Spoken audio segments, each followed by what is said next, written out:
मन तू सुख के सागर बस रे भाई और ना ऐसा यश रे। यहाँ का कितना यश बना ले किसी भी क्षेत्र में, तू यहाँ कितना प्रभु पाक ले, और सत साधना ना करके ये और डले ढोके अन्य साधनाएं काल सतर्की करके ये ऋषि महर्षि आज तक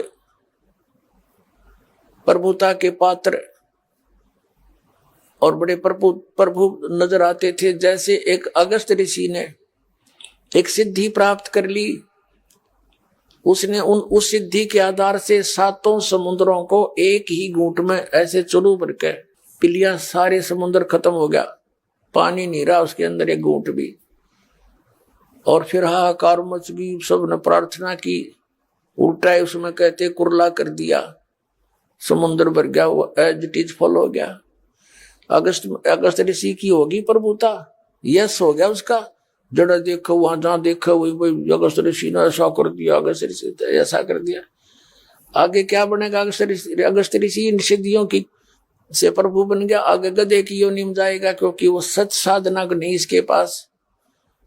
तो परमात्मा कहते ये यश, ये झूठे यश है। जैसे इन सभी ऋषियों की पोल उस समय खुली जब पांडवों ने अश्वमेध यज्ञ करी थी, और उसमें एक ऐसा कंडीशनल वो रख दिया, शंख अलग से सुसज्जित स्टेज के ऊपर एक 5 मुख का शंख रख दिया कि सभी संत ऋषि महर्षि इस धर्म भंडारे में भोजन कर लेंगे, धर्म यज्ञ में। तो जो परम संत साधु होगा इन जीवने वालों में, तो ये शंख अपने आप बोल लेगा। 33 करोड़ देवता, 88,000 ऋषि और 12 करोड़ ब्राह्मण, ये सारे अगस्त पगस्त रिया वशिष्ठ मुनि बैठे थे। और समेत श्री कृष्ण जी त्रिलोकीनाथ ने भोजन कर लिया, वो शंख नहीं बजा। तो इसे सिद्ध हो गया कि इनकी भक्ति यूजलेस थी। जो कृष्ण जी की भक्ति करके मोक्षता में थे, श्री कृष्ण भी वहीं बैठा था, भोजन खा लिया था उसका, उससे भी वो यज्ञ संपूर्ण नहीं हुई। कहते हैं एक बाल्मीक नीचे कुल साधु, जिन शंख पचाए न पूरा नादु। इसमें द्वापर युग में परमात्मा कबीर जी एक करुणा में नाम से, जैसे वो प्रत्येक युग में लीला करते हैं, जैसे कलयुग में कबीर नाम से वो प्रकट रहे हुए, 120 वर्ष रहे, सह शरीर आए थे, सह शरीर चले गए। एक संत और एक सतगुरु की, एक भक्त की भूमिका करके एक उदाहरण पेश करते हैं। तो ऐसे वो करुणा में नाम से आए हुए थे द्वापर में, चारों युग में आते हैं भगवान। और उनका और वाल्मीकि परिवार, उनको जो बालक रूप में आए थे कमल के फूल पर, एक वाल्मीकि परिवार उठा ले गया था मालिक को। वाल्मीकि के घर परवरिश हुई, और एक वाल्मीकि ही दूसरा लड़का व्यक्ति उनका शिष्य हुआ, तो जो जिसका नाम सुदर्शन था, सुपथ सुदर्शन। तो सुदर्शन का रूप बना के मालिक गए थे, लंबी कथा है, फिर कभी सुनाएंगे। आज जो प्रसंग है उसको पूरा करेंगे।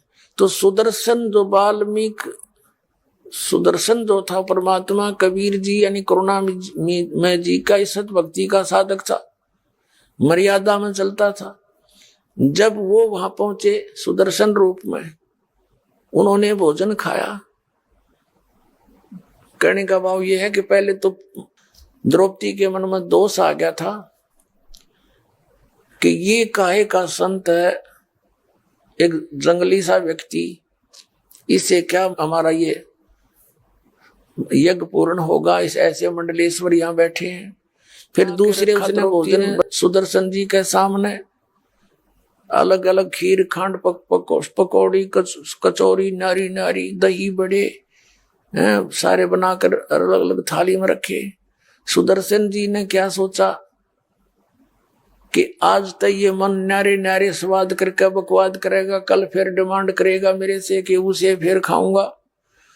तो उन्होंने क्या किया, थोड़ा थोड़ा आइटम जितना खाना था सभी कटोरियों में से थाली में डाल लिया, हलवा भी, खीर भी, दाल भी, कचौड़ी भी, पकौड़ी भी थोड़ी थोड़ी लेकर के अन्नों खिचड़ी बना ली। अब द्रौपदी ने सोचा था कि मैंने ऐसा भोजन बना के दिया है, ये जंगल में रहने वाला महात्मा खावेगा और मेरे गुण गावेगा, उंगली चाटता रह जाएगा। जब उसने देखा इसने तो सारा काम बिगाड़ दिया, 1 घंटे माथा मेरा आंखें फुड़वाई धूमे पर, इसने क्या कराया यो, तो उसके मन में यो दोष हो रह गया था, जिस कारण से जितना भोजन थाली में रखा था उस सुदर्शन जी ने 5 ग्रासों में खा लिया और 5 बार ही शंख बोला। आगे शंख नहीं बोला।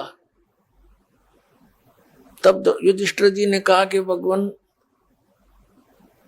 होगी बात, बनगी बात, शंख बोल गया। तब श्री कृष्ण जी ने कहा नहीं, शंख तो लगातार बोलना चाहिए था, ये रुकना नहीं चाहिए था घंटों तक, तब बात बनेगी। तब श्री कृष्ण जी से युधिष्ठिर जी ने कहा था कि हे भगवान और किसको लाओगे, अब कौन है। तब श्री कृष्ण जी ने कहा था इस वाल्मीकि के बाल समना ही तीनों लोक, ये इतना भक्ति युक्त है ये सुदर्शन, ये वाल्मीकि, इसके एक बाल के बराबर भी ये 3 लोक नहीं है। कोई त्रुटि अपने ही घर पे है युधिष्ठिर, कोई मन में दोष किसी प्राणी का है।